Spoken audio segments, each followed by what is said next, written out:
Terima kasih seluruh masyarakat Indonesia yang saya cintai dan banggakan.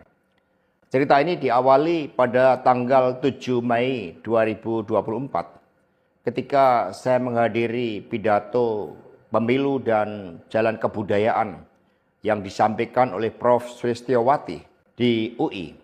Di situ saya bertemu dengan Bapak Novel Baswedan, Pak Rocky Gerung, dan tokoh-tokoh civil society lainnya. Ketika saya bertemu dengan Mas Novel Baswedan, beliau menanyakan ke saya perlu konfirmasi apakah betul PDI Perjuangan yang memelopori perubahan Undang-Undang KPK yang mengkerdilkan KPK di dalam upaya pemberantasan korupsi. Saya katakan dengan tegas kepada Mas Novel Baswedan saat itu, inilah kalau ada hal-hal yang buruk oleh Presiden Jokowi, selalu dilimpahkan kepada PDI Perjuangan dan juga Ibu Megawati Soekarno Putri. Tetapi ketika ada hal-hal yang positif, selalu diambil oleh Presiden Jokowi tanpa menyisakan benefit bagi kepentingan PDI Perjuangan. Mengapa saya katakan seperti itu? Revisi Undang-Undang KPK termasuk kabar buruk yang disampaikan bahwa itu adalah ulah PDI Perjuangan.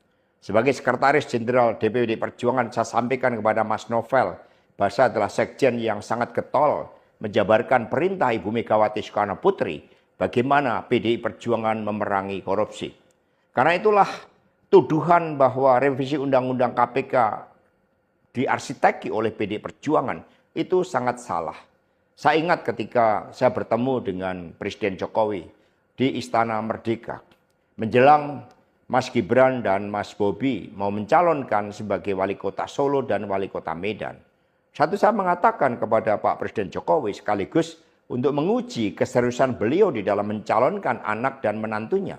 Pak Presiden, apakah betul Bapak mau mencalonkan Mas Gibran dan Mas Bobi sebagai wali kota? Loh, kenapa Pak Sekjen?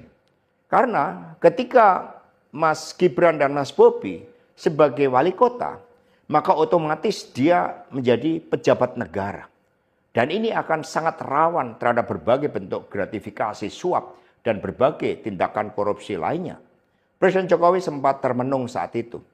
Dan kemudian dari situlah saya merasakan bahwa pertanyaan saya ini sangat mengusik perhatian dari beliau. Karena saya tegaskan bahwa ketika Mas Gibran dan Mas Bobi menjadi wali kota, maka dengan mudah akan terkena operasi tangkap tangan dari KPK dan juga aparat penegak hukum yang lain. Maksud saya bertanya kepada Presiden Jokowi adalah untuk